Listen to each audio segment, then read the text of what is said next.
আসসালামু আলাইকুম, সবাই কেমন আছেন? আলহামদুলিল্লাহ, আমি অনেক অনেক ভালো আছি আপনাদের দোয়ায়। আপনারা কেমন আছেন? যারা যারা নতুন অবশ্যই আমার এই চ্যানেলটি সাবস্ক্রাইব করে দিবেন। আর ভিডিওটি ভালো লাগলে অবশ্যই শেয়ার করবেন। ভাবতেছেন আজকে আমি শেফের ড্রেস গায়ে দিয়ে কেন আসলাম? এই শেফের ড্রেস গায়ে দিয়ে ভিডিও করার একটাই উদ্দেশ্য, সেটি হলো যেটার কারণে আমি ইতালিতে আলহামদুলিল্লাহ ভালো আছি, সাকসেস বলতে পারেন, সাকসেসের দিকে যাচ্ছি। এই জন্য সেই ড্রেসটা পরে আজকে ভিডিও করলাম। সেটা হলো, আমি বারবারই বলি, আপনারা যারা ইতালিতে আসবেন সামনে, বা ইতালিতে আসতে চান অথবা ইউরোপে আছেন, যদি পারেন আপনারা সব সময় বাইরের যে টুরিস্ট এলাকাগুলা, শহরমুখী এলাকাগুলা, সেই এলাকাগুলায় মুভ করার জন্য, ঠিক আছে, গ্রাম সাইডের যে এলাকা থেকে মুভ করার জন্য। তো আমি 1 বছর আগে, সবাই জানেন, 1 বছর আগে আমি আপনার লিনিয়ানো সাবিয়াদ্রোতে আসছি। এটা হলো ট্যুরিস্ট এলাকা, এখানে ট্যুরিস্টরা ঘুরতে আসে। তো সর্বপ্রথম আসলে আমার একটা সমস্যা আছে, সেটা হলো আমি আগ থেকে জানি হয়তো আমি দাঁড়াইয়া কোনো কাজ করতে পারবো না, আমি হাঁটার কোনো কাজ করতে পারবো না, বিশেষ করে রেস্টুরেন্টে কোনো কাজে করতে পারবো না আমি। তো আসলে আমার মনের ভিতরে একটাই ছিল যে আমি পারবো।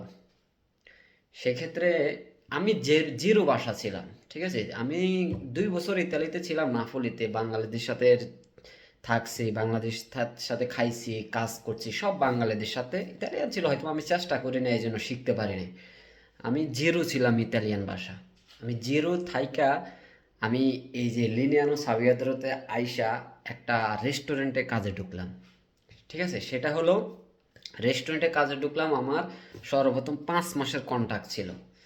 5 মাসের কন্ট্রাক্টের পর আমি লাভাফিয়াতির কাজ করছি। শেফদের যত 3-4 জন শেফ আছে বড়, সবাইকে আয়ত্ত করছি। এটা এই শেপে একবার বলতেছে এটা এনে দাও আকাশ, ওইটা এনে দাও, এটা এনে দাও, তারপরে কথা বুঝতাম না একটা। যেমন আপনার নিচে ফ্রিজ থেকে যদি বলতো মাছ বের করতেও, আমি বের করতাম মাংস, মাংস বের করতে বললে আমি বের করতাম মাছ।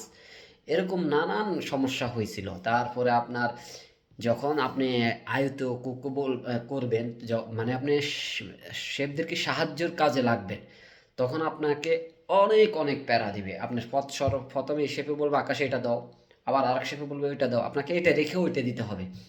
আপনাকে যদি শেফে একটা কাজ দেয়, আপনি এটা শেষ করে আরেকটা ধরতে পারবেন না। যদি শেফ আরেকটা কাজ দেয়, সাথে সাথে ওইটা রেখে ওইটাই করতে হবে আপনাকে। পুরোপুরি বলতে পারেন আপনার ধৈর্যের যতটুকু ভাদ আছে ততটুকু ছেড়ে যাবে, কিন্তু আপনি রাগ হইতে পারবেন না, কোনো কিছু করতে পারবেন না। আপনাকে চুপ করে থাকতে হবে যে সি শেপ, সি শেপ, ওকে শেপ, সি শেপ, ওকে, বা বেনে শেপ।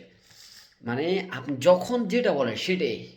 আপনার ভুল হইল, আপনার যদি নাও ভুল হয়, তারপর আপনি বলবেন যে আমার ভুল হয়েছে। শেফের ভুল হইলেও আপনি বলবেন যে আমার ভুল হয়েছে শেফ, বা আমি করে দিচ্ছি। শেফ একটা কিছু যদি করতে যায়, সাপোজ ছোটোখাটো কাজ, মোছামুছির কাজ, আপনি যাই করে দিবেন, আপনি ইয়ে করে দিবেন, ঠিক আছে। আপনি কোনো যদি বলেন যে আমার কাজ আমি করব আর খেল করবো না, তাহলে রেস্টুরেন্টের কাজে আপনি বড় হতে পারবেন না। সব শেফদেরকে দেখেন, হেল্প করার পরেও, লাভাফিয়াতির করার পরেও, তারপর মোছামুছি করার পরেও, অনেক কাজ, অনেক কাজ করতাম। তারপরে আমাদের এটা হলো টুরিস্ট এলাকায় 6 মাস খোলা থাকে সবগুলা রেস্টুরেন্ট, আমাদের এটা 12 মাস। আমাকে আনছে কিন্তু 5 মাসের জন্য। এরপরে মালিকে আমার হয়তো বা ভালো লাগছে আমাকে। ভালো লাগার পরে আমার কন্ট্রাক্ট পরবর্তীতে 1 মাস নেওয়ার ছিল। 1 মাস নেওয়ার পরে আল্লাহর রহমতে আপনাদেরকে একটা সুখবর দিব। সেটা হলো, আমার কন্ট্রাক্ট আপনারা জানেন ইতালিতে ইনডিটারমিনেট কন্ট্রাক্ট, বুঝেন ইনডিটারমিনেট? ইনডিটারমিনেট মানে আনলিমিটেড। আনলিমিটেড মানে হলো, দেখেন মালিকে কতটা পছন্দ না করলে, কতটা ভালোবাসলে মালিকে আপনার। ইনডিটারমিনেট কন্ট্রাক্ট মানে হলো যে আপনি যতদিন না পর্যন্ত এই কাজ ছেড়ে যাবেন, ততদিন পর্যন্ত মালিক আপনাকে এখান থেকে বাদ দিতে পারবে না, ঠিক আছে।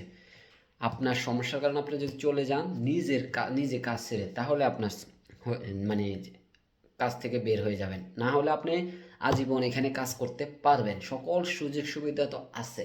এবং দেখেন এই বছর যখন গত 1 মাস আগে, 1 মাস আগে আমি লাভাফিয়াতি থেকে আয়ত আয়ত্ত থেকে আল্লাহর রহমতে এখন আমি শেপের কাজ করি, সেকন্দেই কাজ করি, সেকন্দিকে হেল্প করি, তারপরে আমি আবার আন্তিপাস্তির পার্ট চালাই, আন্তিপাস্তির পার্ট।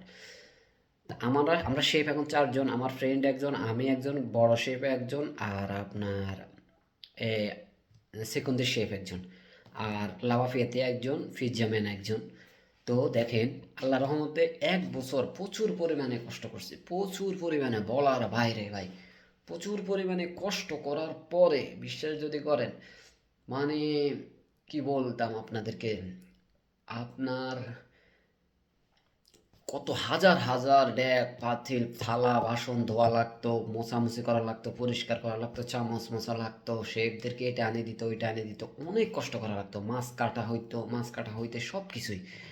তারপরে আপনার এত কষ্ট করার পরে মালিকে একটা ভালো কন্ট্রাক্ট করছে, ভালো স্যালারি দেয়, এবং মালিকে আরেকটা লাভাপিয়াতে আয়তম্যান আইনা আমাকে উপরে উঠেছে। এবং আমার সবচেয়ে বেনিফিটস হলো আমি জেরো বাসা হয়ে এখানে ঢুকলাম আজকে 1 বছর। 1 বছরে আমি আল্লাহর রহমতে কুচিনার যে বাসা, রান্নাঘরের যে এই যত জিনিসপত্র কি লাগবে না লাগবে, মানে রেস্টুরেন্টে কাজ করার মতো যে বাসা, সেটা বলতে পারেন আমি আল্লাহর রহমতে 90% পারি। আর যে আউটসাইডের যে বাসা, সেটা এখনও অনেক দুর্বল, সেটা মাত্র হয়তো বা 30 থেকে 40% হতে পারে। কিন্তু আমি কিন্তু কমিউনিকেশন করতে পারি, বুঝাইতে পারি, একজনের কথা বুঝতে পারি ভালো, যে কোনো ইতালিয়ানদের কথা বুঝতে পারি, কিন্তু বলতে গেলে একটু এখনও আনইজি ফিল হয়, বা কিন্তু কমিউনিকেশন করতে পারি নিজে নিজে। এটা সবচেয়ে বড় সাকসেস হলো আমার, এটা ইতালিয়ানদের সাথে থাকা, ইতালিয়ানদের সাথে কাজ করা, ইতালিয়ানদের সাথে খাওয়া, সব কিছু ইতালিয়ানদের সাথে। তাহলে আমি বলবো আপনারা সবচেয়ে বেটার হবে আপনারা যদি ভালো একটা ইতালিয়ান রেস্টুরেন্ট অথবা যে কোনো রেস্টুরেন্টে ইতালিয়ানদের সাথে কাজ করেন, থাকেন, সব কিছুই করেন, চলাফেরা করেন, তাহলে আপনার বাসার জন্য সুবিধা হবে, আপনার একটা ভালো এস্টাবলিশ চাকরি হবে, আপনার ভালো একটা পজিশন হবে, কাগজপত্রের কোনো ঝামেলা হবে না। এই জন্যই সবসময় বলি যে যদি, আর একটা হলো আল্লাহর কাছে চাইতে হয়, নিজেও চেষ্টা করতে হয়, ঠিক আছে। এই তো সবসময় বলি যে আপনারা যদি ভালো কিছু করতে চান, রেস্টুরেন্টে কাজে ঢুকলে কষ্ট হয়েছে এই জন্য বের হয়ে যাবেন, এরকম করবেন না। আপনারা জানেন টুরিস্ট এলাকায় কাজ করলে আপনার অন্যান্য রেস্টুরেন্ট থেকে মিনিমাম 40% স্যালারি বেশি দেয়। যদি অন্যান্য রেস্টুরেন্টে আপনার 1200 টাকা দেয়, এখানে দিবে 1800 টাকা, কারণ এখানে প্রচুর পরিমাণে কাজ, প্রচুর পরিমাণে। তারপরে আলাদা একটা আপনি ভালো বকশিস পাবেন, যেহেতু ট্যুরিস্টরা আসে। তো ধৈর্য ধরে যদি আপনি থাকতে পারেন, মালিকের সাথে ভালোভাবে একটা গুড রিলেশন তৈরি করে নিতে পারেন, তাহলে আপনার জন্য, সব মালিক হয়তো বা ভালো না, আপনার জন্য ভালো একটা অপরচুনিটি হলো এই ইতালিতে শেফের কাজ, রেস্টুরেন্টের কাজ। তো আমি বলবো সবাই যারা ইতালিতে আছেন, ইউরোপে আছেন, অথবা আসতে চাচ্ছেন, সবাই এমন একটা প্রফেশনাল যদি যুক্ত হন, আল্লাহ রহমতে আপনাকে আর পিছনে ফিরে তাকাইতে হবে না। তো সবাই আমার জন্য দোয়া করবেন, আমিও সবার জন্য দোয়া করি যেন সবাই একটা ভালো একটা অবস্থানে যেতে পারেন। আসসালামু আলাইকুম রহমতুল্লাহি ওয়া বারাকাতুহু।